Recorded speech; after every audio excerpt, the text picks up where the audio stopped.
अब बात करते हैं राम मंदिर चढ़ावा चोरी की, जिसमें प्रत्येक दिन चौंकाने वाले नए राज अब सामने आ रहे हैं। तमाम खुलासों और जांच के बीच आज सीएम योगी अयोध्या पहुंचे। हनुमानगढ़ी मंदिर में उन्होंने पूजा अर्चना की। इसके बाद राम मंदिर पहुंचकर रामलला के दर्शन भी किए। राम मंदिर चढ़ावा चोरी वाले दावों के बीच सीएम योगी के दौरे पर हर किसी की नजर थी। अयोध्या से सीएम योगी ने आज सभी आरोपों और सवालों का जवाब भी दिया और सियासी प्रहार भी किया। पहली जानकारी ये कि एसआईटी की जांच और पूछताछ से जुड़ी हुई है। अब तक की जांच में ये सामने आया है, ये दावा किया जा रहा है कि चढ़ावा चोरी राम मंदिर की प्राण प्रतिष्ठा से पहले से हो रही थी। सोचिए इस मामले की जड़ कहां तक है। कितने दिनों से करोड़ों लोगों की आस्था के साथ खिलवाड़ हो रहा था। दूसरी जानकारी सीएम योगी से जुड़ी है। अयोध्या से उन्होंने कई बड़ी घोषणाएं की हैं। ये ऐलान किया कि 15 दिनों की जांच में दूध का दूध पानी का पानी हो जाएगा। जो भी दोषी होगा उसको छोड़ा नहीं जाएगा। सीएम योगी का बयान सुनने से पहले आपको ये बता दें कि चढ़ावा चोरी में कौन कौन से 5 नए राज अब तक सामने आए हैं जो चौंकाने वाले हैं। दावा है कि प्राण प्रतिष्ठा से पहले ही चढ़ावा चोरी का खेल शुरू हो गया था। 22 जनवरी 2024 के बाद बड़े पैमाने पर चोरी शुरू हो गई थी। राम मंदिर में हुई चोरी की रकम करोड़ों में हो सकती है, यह भी दावा किया जा रहा है। यह भी कहा जा रहा है कि शुरुआत में रोज 2 से 4 लाख रुपए तक का चढ़ावा चोरी हो जाता था। बाद में मंदिर से चोरी की रकम कई गुना बढ़ गई, जो करोड़ों में पहुंच चुकी है। इसके पीछे कौन है, इसकी पूरी कहानी आपको बताएंगे। 3 सवालों से इसे समझिए, आखिर हो क्या रहा है। पहला सवाल यह है कि नए आरोप क्या हैं। खबर यह है कि दान पात्रों में आने वाली नकदी का पूरा हिसाब बैंक तक नहीं पहुंच रहा था। गणना और जमा प्रक्रिया के बीच दान की रकम निकाल ली जाती थी। दूसरा सवाल यह है कि जांच कहां तक पहुंची है।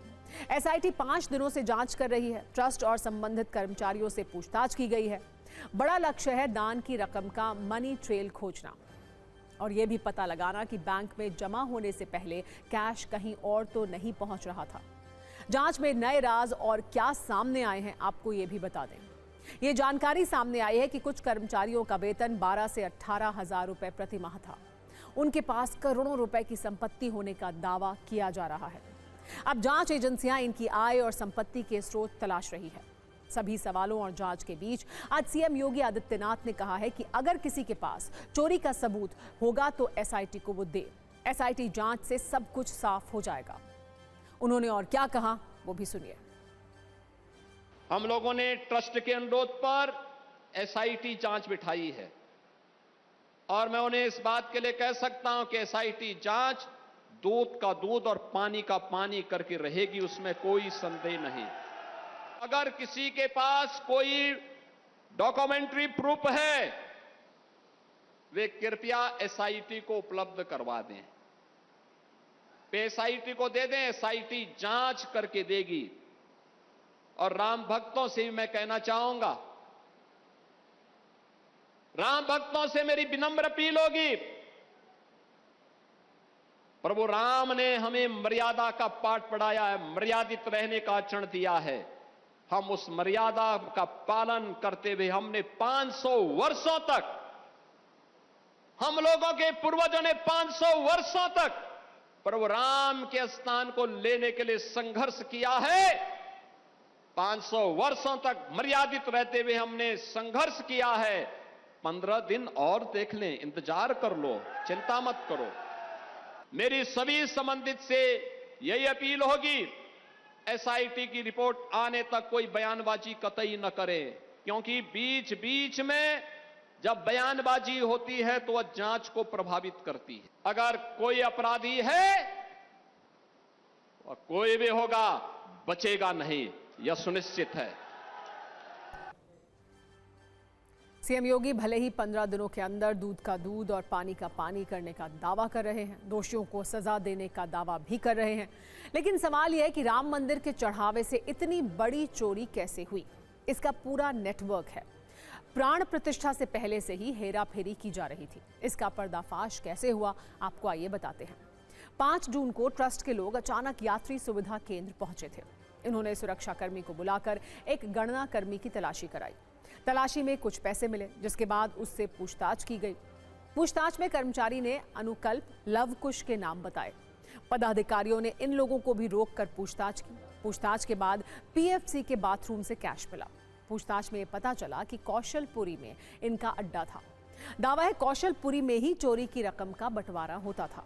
चढ़ावा चोरी के अहम किरदार अनुकल्प मिश्रा से भी आपको परिचय करा देते हैं। ये मिल्कीपुर का रहने वाला है। एक ट्रस्टी की सिफारिश पर इसकी नियुक्ति हुई थी। मंदिर के काम के लिए नियुक्ति की गई थी। बाद में दान की काउंटिंग से जुड़ा, रिश्तेदारों का नेटवर्क भी बनाया। रिश्तेदार लवकुश मिश्रा को भी जोड़ा। बाद में लवकुश भी काउंटिंग के काम में जुड़ गया। कई कर्मचारियों को अपने प्रभाव में लिया। पूरे सिस्टम पर अपनी पकड़ बनाई। कैसे इस पर राजनीति हो रही है, सरकार से सवाल पूछे जा रहे हैं। सिर्फ 120 सेकंड की इस न्यूज रील में आप भी देखिए।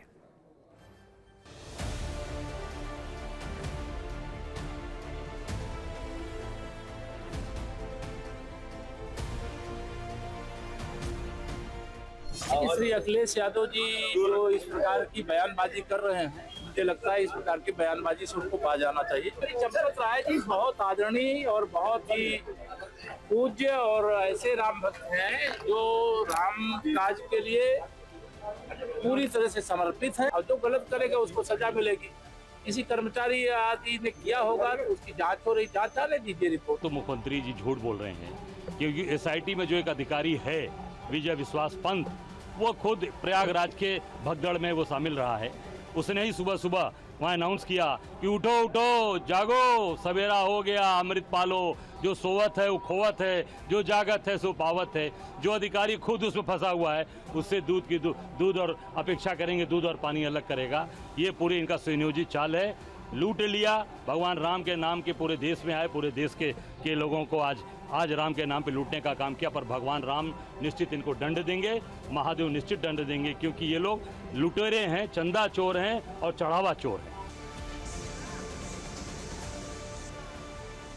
एसआईटी तो बेमानी हो जाती है। एसआईटी की बात कर रही है सरकार, एसआईटी तो बेमानी हो जाती है, क्योंकि सबसे पहले उसके लिए एफआईआर की ज़रूरत होती है। 24 से 48 घंटों के अंदर एफआईआर हो जानी चाहिए, उसके बाद ही जांच आगे बढ़ती है। तभी एसआईटी के मायने भी हैं। लेकिन सरकार अपने दामन से दाग छुड़ाने के लिए इस तरह से प्रोपेगेंडा फैला रही है। कमाल हो गया कि वो योगी आदित्यनाथ जो आरोप लगते ही बुलडोजर चलाने की बात करते थे, वो सरकार जो तुरंत कहती थी कि कब किसकी गाड़ी पलट जाएगी, जिस सरकार ने कभी जांच और कानून और कोर्ट का इंतजार नहीं किया, आज वो सरकार कह रही है कि जांच का हम इंतजार करेंगे। क्यों इतनी सहानुभूति चंदा चोरों के साथ क्यों है? अब आपको चढ़ावा चोरी के 4 किरदारों से मिलवाते हैं, जिसको क्या जिम्मेदारी दी गई थी और कहां चूक हुई। इससे आप वो सब समझ सकते हैं। एक नाम अनिल मिश्रा है, जो राम मंदिर ट्रस्ट के सदस्य हैं। इन्होंने अनुकल्प मिश्रा की नियुक्ति कराई। कर्मचारियों की ड्यूटी लगाने का जिम्मा इन पर ही था। सुभाष श्रीवास्तव भी एक नाम है। ये रिटायर्ड बैंक कर्मी हैं। बैंक में चढ़ावे के पैसे जमा करने की जिम्मेदारी इनकी थी। एक नाम राम शंकर यादव उर्फ टिन्नू यादव का है। चंपत राय के करीबी हैं, प्रबंधन देखते थे। एक नाम मनीष यादव का भी है। टिन्नू यादव का भतीजा है, नोट गिनने में शामिल था। अयोध्या में मामला सिर्फ चढ़ावा चोरी का नहीं है। जमीन अधिग्रहण को लेकर भी कई सवाल उठ रहे हैं। दावे ये किए जा रहे हैं, दावा ये भी है कि जमीन को अत्यधिक ऊंची कीमत पर खरीदा गया था। राम मंदिर निर्माण के दौरान जब जमीन का अधिग्रहण हो रहा था, तब भी अनियमितताएं और घोटाले की बात आई थी। 2021-22 में स्थानीय और नेशनल मीडिया में अनियमितताओं की चर्चा सुर्खियों में थी। कम कीमत की जमीनों को अधिक कीमत में खरीदने का आरोप लगाया गया था। डीएचपी महासचिव सुरेंद्र जैन ने टीवी9 भारतवर्ष से इस मसले पर बात की। पूछा जा रहा है कि सभी सवालों का उन्होंने क्या जवाब दिया, सुनिए। यहाँ पर मेरे पास ये कागज है जी, जमीन का ये कागज है। इस कागज में ये मातहती खेवट, ये देखिए, ये एक कागज है। अगर आप चाहेंगे तो मैं आप तक ये पहुंचवा भी दूंगा। मतलब इसमें एक बात बहुत स्पष्ट रूप से सामने आती है कि एक जमीन जो महंत मुरलीदास के नाम पर थी, उसको नजूल में दर्ज किया गया उपजिलाधिकारी महोदय की तरफ से। ये आदेश है 30/6/2023 का, जिसमें नजूल की जमीन को या किसी के स्वामित्व की भी अगर जमीन थी तो उसको, जिसकी कीमत कम थी, बैनामा किसी के नाम पर, ए ने बी के नाम पर बैनामा किया और बी ने बहुत कई गुना ज्यादा कीमतों में वो ट्रस्ट को दी। तो ये कागज भी जो देखेगा उसको ये लगेगा कि कहीं कोई ऐसी चीज तो जरूर हुई है जिसको फ्लैग किए जाने की आवश्यकता है। एक मुद्दा तो नजूल की जमीन का है। यदि नजूल की जमीन किसी ने बेची और ट्रस्ट ने खरीदी तो इसकी जांच होनी चाहिए और इसके कागज एसआईटी को दिए जाने चाहिए। यह बड़ा महत्वपूर्ण और बड़ा गंभीर मुद्दा है। क्यों हुआ, कैसे हुआ, किसने किया, जानबूझकर हुआ या अनजाने में हुआ, दोनों बातों की संभावनाएं हो सकती हैं। लेकिन जो भी दोषी है उसको बख्शा नहीं जाना चाहिए और ये कागज बाकायदा एसआईटी को देने चाहिए। नंबर 2, आपने जमीन किस दाम पर खरीदी, मेरे लिए जब मैं जमीन खरीद रहा हूं तो यह महत्व का मुद्दा नहीं रह जाता। महत्व का मुद्दा है क्या मैं वो जमीन मार्केट प्राइस से ज्यादा पर खरीद रहा हूं, क्योंकि मुझे कानून ये अधिकार नहीं देता कि जिससे मैं जमीन खरीद रहा हूं उससे पूछो तुमने कितने में खरीदी थी। उसने चाहे उसके घर में उसके पिताजी ने उसको फ्री में दी होगी, लेकिन मैं मार्केट प्राइस से ज्यादा पर तो नहीं ले रहा। नंबर 1, ये तो नहीं है कि मैं जितने की खरीद रहा हूं जिसको कच्चे में या 2 नंबर का है उसमें पैसा जा रहा हो, क्योंकि उसके ऊपर रजिस्ट्री का खर्चा होता है और प्रॉपर रजिस्ट्री का भुगतान किया गया कि नहीं। क्या हमने कोई जमीन मार्केट प्राइस से ऊपर खरीदी, ऐसा एक भी उदाहरण अभी तक की जांच में नहीं है।